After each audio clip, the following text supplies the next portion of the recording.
신천지 푸른 하늘입니다. 오늘은 앞전에 말씀드린 대로 신천지를 또 탈퇴하신 분의 경험담을 올려드리겠습니다. 총 3편입니다. 3편 중에 오늘은 그 첫 번째 편이고요. 1편 제목은 이렇게 잡았습니다. 신천지를 탈퇴한 한 아이의 아빠 이야기입니다. 우리가 종교를 선택함에 있어서 신중해야 됩니다. 그러니까 이단 사이비 사설에 한번 빠지기 시작하면 그 빠진 사람만의 문제가 아니고 그 가족들 모두의 문제이기도 하기 때문에 신중하게 여러분들이 부모들이 특히 부모의 어떤 행동 하나가 그 온 가족들에게 다 영향을 미치기 때문에 행동 하나하나에 신중해 주시기를 부탁드립니다. 자, 이 아이는 훗날 분명히 아빠를 부끄럽게 생각하지 않고 또 자랑스럽게 생각할 것 같습니다. 자, 낭독을 시작하겠습니다. 안녕하십니까. 저는 땡땡땡에서 살고 있는 한 아이의 아빠입니다. 이번에 신천지가 잘못되었다는 것을 깨닫고 나오게 되었습니다. 신천지에서의 실상은 날로 견고해진다고 하였지만 신천지 실상에 대한 비방자들의 반증이 나오면 그 이후에 실상이 바뀌었습니다. 이건 날로 견고해졌다고 할 수 없고 비방자들의 말에 따라서 실상을 바꾸는 것이라고 밖에 볼 수 없으며 오히려 신천지가 거짓말쟁이라고 스스로 신천지에서 증거하고 있게 된 것이라고 생각합니다. 이러한 부분을 신천지 사명자들에게 말씀드리면 항상 저에게는 왜 그렇게 실상만 가지고 따지는 것이냐, 온전히 신천지 말씀을 먼저 깨닫는 것이 더 중요한 것이다 라고 말을 합니다. 조금 올려서 보겠습니다. 하지만 객관적으로 생각해 본다면 신천지에서 주장하는 그 신천지의 교리는 실상대로 전부 이루어졌기 때문에 그 신천지 교리가 만들어진 것이라고 할 수 있지 않겠습니까?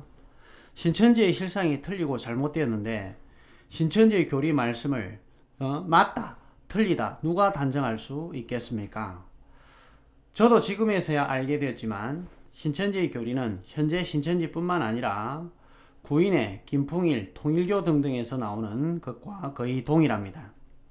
실상이 잘못되었다고 생각하는 저희 입장에서는 예언이 성취되면서 봉함되었던 말씀이 신천지의 이긴 자에게서만 나온다고 생각할 수 없고 이전에 먼저 나온 다른 교리들을 보고 듣고 증거하는 것이라고 밖에 생각이 되지 않습니다.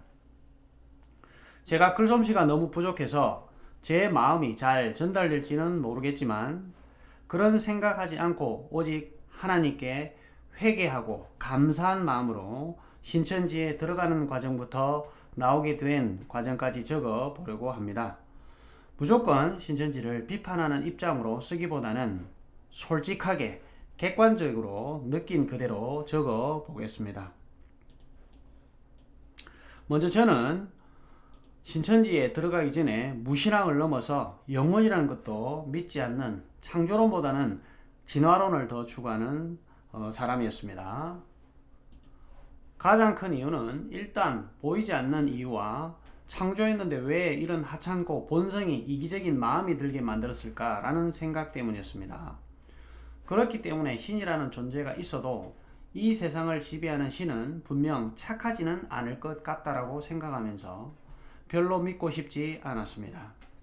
하지만 한편으로는 겁도 많고 생각도 많기 때문에 사후에 대한 생각도 많이 했었는데 정말 죽고 나서 지옥이라는 곳이 있으면 어떠할까? 아니면 몸이 죽어서 무덤에 묻혔는데 생각이라는 것이 살아있으면 그것만큼 무섭고 외로운 것이 또 있을까라는 생각을 항상 하면서 살았습니다. 그리고 돈을 이렇게나 많이 벌어도 우울증으로 자살을 하고 어차피 사람이라는 것이 흙으로 돌아간다면 무엇 때문에 이 세상에 나와서 살아야 하고 무슨 이유로 선하게 살아야 하고 무엇이 과연 행복이라는 것인지 의문을 갖고 살아왔었습니다. 그러던 중 어느덧 대학생이 되었고 지금의 아내인 여자친구를 만나게 되고 군대를 갔다 오게 되었고 여자친구는 저를 기다려 주었습니다. 그 사이에 여자친구는 여자친구의 친구를 통해서 신천지에 들어가게 되었고 저녁 후 저와 마찬가지로 신앙이라는 것을 하지 않았던 여자친구가 교회를 다니게 되었는데 성경 공부를 좀 하고 싶은데 혼자 하면 좀 그러니까 같이 하자고 하였고 저는 전혀 관심이 없어서 하기 싫었지만 군대를 기다려준 여자친구이기에 무엇이든 시키는 대로 하기로 마음먹고 나는 관심이 없지만 네가 배우고 싶다면 옆에 같이 앉아 있어 주겠다 하고 그것이 복음방의 시작이었습니다. 저는 복음방을 하면서 저와는 상관없는 이야기이기 때문에 저는 별로 집중하지 않았는데 복음방 교사님은 저만 보면서 교육을 하시고 저한테만 질문을 하면서 뜬금없이 성경을 알아야 한다고 했습니다. 저는 별로 대답하고 싶지는 않아서 그냥 알았다고 말만 하면서 별로 집중해서 듣지는 않았습니다. 그러다가 몇 개월이 그렇게 지나고 어느 날 이 공부를 더욱더 체계적으로 할 수 있는 좋은 기회가 생겼다면서 월화목금 저녁에 시간이 되냐고 물었고 저는 당연히 하고 싶지 않았지만 여자친구가 너무 듣고 싶다고 해서 저녁 한두 시간 정도 그거 같이 못 들어주겠냐라는 생각으로 복음방 교사와 여자친구와 같이 센터에 가서 면접을 보게 됐습니다.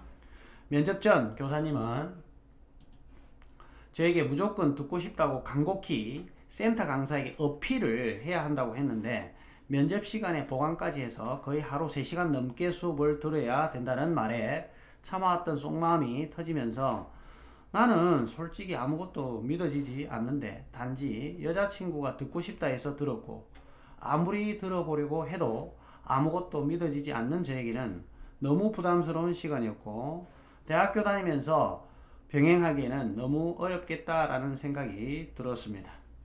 그렇게 해서 저는 여자친구와 엄청난 갈등을 갖게 되었고 한편으로는 군대를 다녀오니 저보다 하나님이 먼저가 된 여자친구도 미웠고 기독교에 대한 반감이 더욱 강해졌습니다. 매번 여자친구와 신앙 문제로 싸우게 되고 복음방도 멈추게 되자 교사의 권유로 그럼 수요일과 일요일만 여자친구가 다니는 교회를 같이 다녀보는 것이 어떻겠느냐라는 말에 여자친구와 같이 교회를 다니게 되었습니다. 다들 아시다시피 위장교회였습니다. 당연히 신앙심이 전혀 없는 저로서는 그것도 게을러지게 되었고 여자친구는 점점 이별을 생각하는 것 같았습니다. 모든 것이 흐려져 가는 즈음에 굉장히 무서운 꿈을 꾸게 되었습니다. 제가 꿈에서 죽게 되었는데 양쪽에 영혼들이 와서 불구덩이로 저를 뛰어서 데리고 가고 있었고 저는 아무것도 할 수 없는 무력감과 공포심에 겁에 질렸고 순간 잠에서 깨고 나서 지옥에 간다면 이런 느낌인 건가 하는 강한 느낌을 받았습니다. 그런 무서움을 느끼고 나서 문득 신앙에 대한 진지하게 한번 고민을 해보고 들어봐야겠다는 생각이 들었고 여자친구에게 다시 한번 성경 공부를 해보자는 제안을 하게 되었습니다. 복음방을 다시 시작하면서 새로운 교사를 만나게 되었고 사전에 교사와 여자친구가 어떤 솔루션을 세웠는지 무조건 성경에 대한 것보다는 영혼이라는 존재와 성경이란 무엇이고 기독교가 무엇이며 왜 예수님을 믿어야 하는지 그런 기본적인 근본적인 것들부터 배우기 시작했습니다. 신천지에서는 센터를 보내기 이전에 복음방에서 하는 교육들 중에 말씀이라는 것을 배워야 하는 이유 이전에 영혼의 존재, 신앙이란 무엇이며 진화론이 아닌 창조론이 더 확실한 이유, 예수님을 믿어야 하는 이유 등등 무신앙을 교육하는 교환이 있는데 그런 부분들은 분명 무신앙인 입장에서는 좋은 교육 내용이라고 개인적으로 생각합니다. 물론 이런 부분은 신천지에서 맞는 교리는 아니고 보통 기독교 안에서 가르치는 내용들입니다. 그렇게 해서 복음방을 몇 해 하고 나서 교사님은 역시나 센터를 소개시켜 주게 되었고 부담스럽긴 했지만 여자친구도 너무 다니고 싶어 하고 센터를 다니고 나면 모든 세상 이치를 알게 되고 세상이 어떻게 될지도 알 수 있다는 말에 면접을 보게 되었고 이번에는 적극적으로 배워보겠다는 마음으로 센터를 수강하게 되었습니다. 센터 수업은 무신앙이었던 저에게는 너무 재밌었고 신기한 내용들이었습니다. 신천지에 들어오는 사람들 중에는 신앙인들도 많지만 무신앙이었던 분들도 많습니다. 그렇기에 센터 초반에는 예수님에 대해 기독교에 대한 교육도 하면서 Passion of Christ라는 순교자들의 삶 같은 영상도 보여주고 한편으로는 두려움을 심기게 하기 위해 관으로 들어가는 체험이나 예수님을 믿지 않는 유대인들의 최후라는 주제로 유대인 학살 등의 아주 잔인한 영상도 보여주며 신앙심을 가지게 합니다. 개인적으로 가장 크게 느꼈던 부분은 세상이 사단 마귀에 속해 있다라는 것이었습니다. 앞에서도 말씀드린 것처럼 세상을 지배하는 신은 분명한 선한 신은 아닐 것이라고 생각했던 부분과 잘 맞아떨어지면서 중간중간 세상의 비리와 기독교에서의 몇몇 잘못된 목사들의 부패, 대형 교회들은 365 코너도 있어서 헌금을 강요한다고 등을 보여주면서 이 부분은 참 웃겼던 게 교회 입교에서 보니, 즉 신천지교회 입교에서 보니 신천지에서 똑같이 365 코너가 있더군요. 이런 어떤 등을 보여주면서 이곳에만이 천국이라는 것을 계속해서 교육하였고, 또 비유풀이도 재미있었지만 성경의 역사와 잠언, 전도서 등의 내용 안에 있는 말씀들은 저 자신에게도 교훈이 되고 생각의 폭이 넓어지는 부분이 분명 있었습니다. 그러다가 교육을 어느 정도 듣게 되면 서서히 신천지임을 밝히게 되고 서서히 성경 안의 예수님은 잘 보이지 않고 어떤 키 작은 할아버지가 보이기 시작합니다. 찬송가도 성경에 있는 것이 아닌 신천지에서 나오는 찬송가로 바뀌게 되는데, 지금 생각해 보면 정말 무서운 것이 이때부터 예수님의 십자가 고난과 12 제자분들, 사도 바울과 순교자분들의 고난받으셨을 고통과 마음, 그동안 믿지 않고 관심 없었던 죄송한 마음이 자연스럽게 이만희 씨로 전위가 된다는 것입니다. 우리를 위해 열심히 싸우신 이만희, 우리를 위해 고난받으신 이만희, 이제야 이만희를 알게 돼서 죄송한 마음을 갖게 된다는 말입니다. 그리고 에덴 동산은 과천이고 강남에 사는 사람보다 과천에 사는 사람들이 더 부자들이 많으며 최초의 인간의 모습을 복구를 시켜보니 아시아인이었고, 초림 때 예수님은 아주 못생겼다면서 초림 때 30대인 예수님에게 50도 안 돼 보인다고 하면서 말하는 바리새인들을 참고해서 이야기를 하며 노골적으로 이만희를 신격화시키기 시작하고, 제가 센터를 다닐 때는 신천지에서 하늘문화체전 행사를 했었는데 그 영상을 보여주면서 봐라 얼마나 대단하냐, 하나님이 함께 하시지 않는다면 이렇게 아름다울 수가 있겠느냐라고 말하였고, 저도 카드 섹션을 보면서 솔직히 정말 놀랍고 무슨 말을 하는지도 모르겠고 알아먹지도 못하겠는데도 이만희를 바라보면서 전혀 불편하지 않았고 은혜가 되었습니다.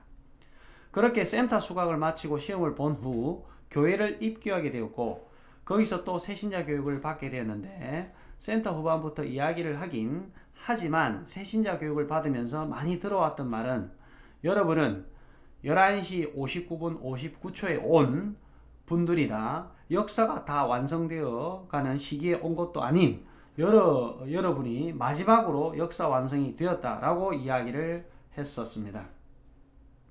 그 이유는 그 당시 14만 4천이 거의 다 찬 상태였고 30년을 한 세대라고 했었는지 기억은 잘 나지 않는데 30년이 되었을 때 역사가 완성된다고 이야기를 했었습니다. 그래도 성경에 나온 것처럼 먼저 된 자 나중되고 나중된 자 먼저 된다는 말을 하면서 늦게 온 만큼 더욱 열심히 전도도 해야 하고 하나님께서 맡겨주시는 사역들도 거르지 않고 해야 한다고 했었습니다. 저는 그 말에 동감을 하였고 열심히 지인들을 활용해 전도를 하였고, 제가 다니는 대학부에 소속이 되어 같은 부서 사람들과 만나 공동체를 이루며 신앙을 열심히 하고자 노력했습니다. 처음에는 좀 적응하기가 힘들었습니다. 아무래도 대학부 안에서는 나이가 많은 편이다 보니 나이가 어린 친구들이 대부분이었는데, 그 친구들이 저보다 먼저 왔기 때문에 구역장, 팀장, 삼행장을 맡고 있었고 저는 거기에 속한 새내기 성도였습니다. 물론 나이를 떠나 순종할 건 순종하고 따라야 되는 것은 물론이지만 구역 모임에서 구역장이 지파장님은 우리 얼굴을 보면 믿음이 몇 프로인지 수치가 얼마 위에 보이신다. 총회장님이 가는 곳은 절대 비가 오지 않는다. 하늘체전 때에 비가 오니까 그때는 하나님이 얼마나 기쁘셨으면 눈물을 흘리신 것이다. 어느 날은 아무리 신천지인이 봐도 조작이라고밖에 볼 수 없는 구름이 십자가 모양으로 되어 있고 사람들이 말들에 올라타서 어딘가로 향하는 그런 구름의 모습을 구역 단톡에 올리면서 총회장님 동성서행으로 떠날 때 비행기에서 찍은 모습이다. 옛날 예수님이 입었던 옷이 발견되었는데 사이즈가 총회장님과 똑같더라 라는 등의 어이없는 말들을 너무나도 진지하게 이야기하면서 그걸 또 듣고 은혜 받으면서 아멘 아멘 하는 사람들을 보면서 참 아무리 신천지가 진리라고 하지만 이런 것까지 내가 믿어야 하는 건가 하는 생각이 들었고 신천지에 왔으면 세상에 있는 친구들보다 같은 식구들끼리 더욱 친해지고 가족같이 지내야 된다고 하였는데 그것도 저는 솔직히 힘들었습니다.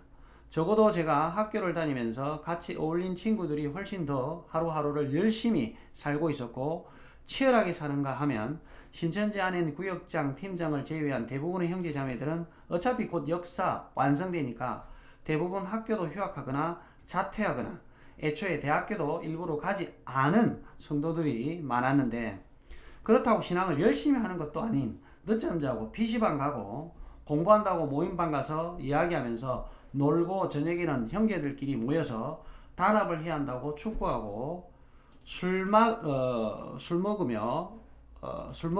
가고 하는데 저는 그런 친구들과 어울려야 했습니다. 저는 솔직히 아무리 마지막 시기에 왔다고 해도 세상에서 본이 되고 싶었고 나중에 설령 신천지라고 친구들이나 가족들이 알게 되어도 저의 모습을 보며 실족하지 않게 하고 싶었기 때문에 학생이면 학생답게 세상 공부도 열심히 하려고 했고 저녁에는 열심히 전도도 하고 말씀 공부도 하면서 순교한 영혼들을 덧입는다고 하는데 적어도 순교한 분들의 발톱만큼이라도 열심히 살아야겠다는 생각을 했었습니다. 그렇게 세상 공부도 열심히 하고 방과 후에도 전도도 하고 구역 모임도 꼬박꼬박 참석하고 아침 모임도 참석하면서 열심히 하루하루를 살다 보니 부서 섭외 팀장도 하면서 교사도 준비하게 되었습니다. 마음속에는 이제 곧 대학교 4학년이 되면 국가고시도 준비를 해야 해서 좀 걱정이긴 했지만 하루는 길고 내가 힘 닿는 데까지 열심히 해야겠다는 생각을 했었습니다. 여기서부터 신앙을 하며 큰 실족을 몇 가지 하게 되었습니다.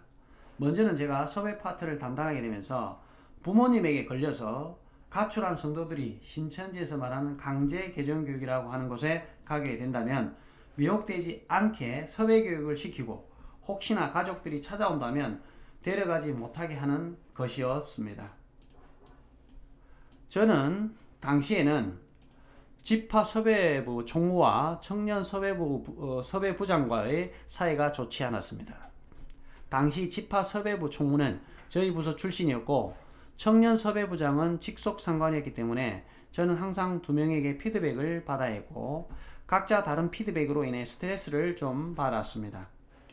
하지만 엄연히 따지면 저는 청년부에 속해 있고 직속 상관은 청년 섭외부장이기 때문에 아무리 저희 부서 출신이어서 간섭을 한다고 하지만 저는 청년 섭외부장에게서 내려오는 피드백대로 행동을 했었습니다. 그러던 어느 날 제가 한 자매에 대한 섭외 부분에 있어서 피드백이 필요해서 청년 섭외부장과 이야기를 했고 저희 대학 부서 부장님에게 보고를 하려고 했는데 어떻게 알았는지 또다시 지파 섭외부 총무에게 전화가 와서 그렇게 하지 말라고 자기가 하라는 대로 하라고 했습니다. 저는 그냥 대충 알았다고 하였고 구역장들과 같이 부장님에게 청년 섭외부장과의 피드백 내용을 이야기하고 앞으로 어떻게 진행할지 이야기를 하는 도중에 우연히 한 구역장의 핸드폰을 보니 몰래 녹음을 하고 있었더군요.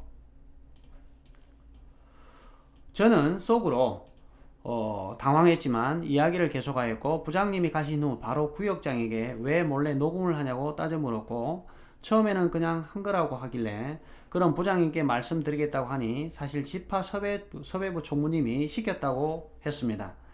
나중에 알고 보니 몇 명의 구역장들은 총무가 대학 부서에 있었을 때 친하게 지낸 사이였고 매번 저에 대한 모든 것을 구역장은 총무에게 보고하고 있었다고 실토를 했습니다.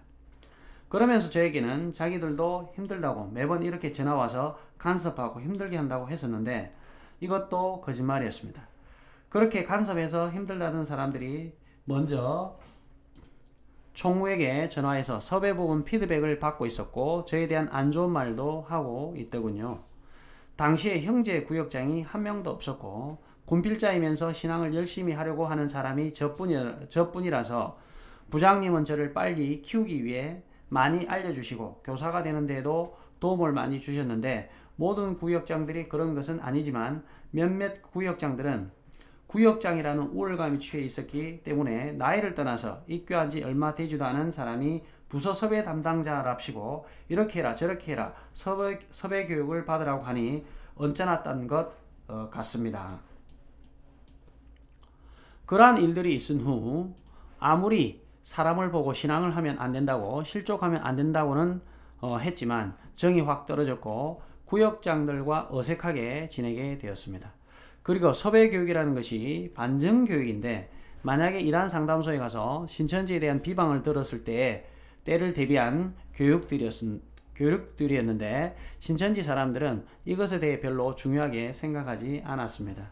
전도하기 바쁘고 교회 안에서 있어지는 행사들, 교육들, 모임들 하기 바쁜데 무슨 섭외 교육을 하냐? 그런 것은 믿음이 없는 사람들이나 듣는 것이지 우리 같은 사람들은 이단 상담소에 가도 절대 미혹되지 않는다고 하는 말이 대부분이었습니다.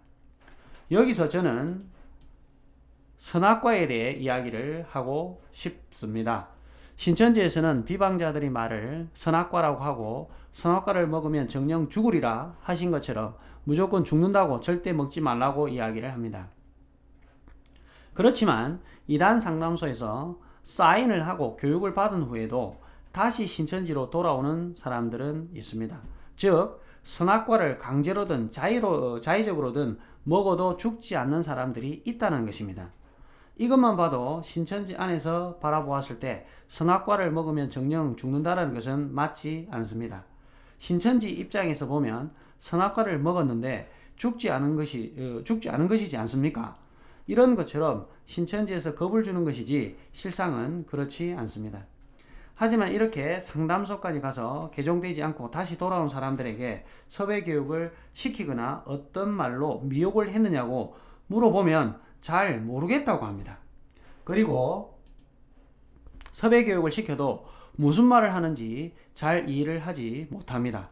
왜냐하면 이분들은 신천지에 대한 믿음은 정말 대단하다고 할 수 있지만 신천지를 믿는 근본인 말씀이나 실상은 전혀 알지 못합니다. 그래서 이단 상담소에서 하는 말들을 이해를 하지 못하고 반대로 저희가 교육을 하는 섭외 교육도 이해를 하지 못하고 신천지가 무조건 진리라고만 생각을 하고 다시 돌아오는 것입니다. 제가 하고 싶은 말은 선악과를 먹느냐 먹지 않느냐가 문제가 아니라 신천지에 대해 잘 모르나 맹목적으로 그냥 신천지를 믿는 사람은 신천지에서 더 나오기 어렵고 신천지에 대해 잘 아는 사람이 신천지에서 더 잘 나온다는 것입니다. 그리고 신천지에서 선악과만 먹으면 죽는다고 하지 않습니다.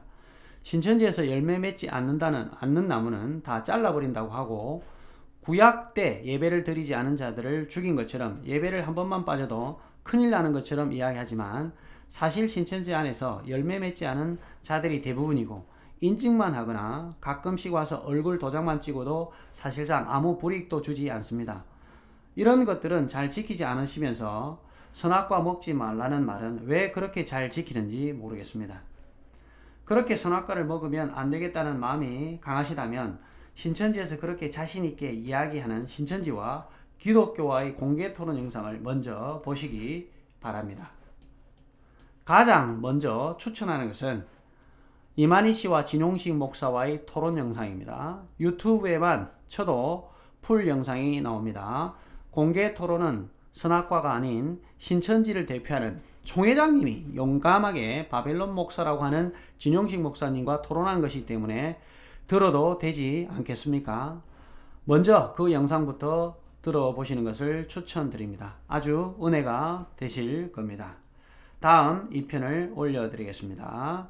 여기 나오는 그 공개토론 이만희 총회장과 진용식 목사님, 탁지원 소장님하고 같이 얘기했던 것은 이 영상에 올라가는 곳에 링크를 걸어 드리겠습니다. 다음에 2편을 올려 드리겠습니다. 감사합니다.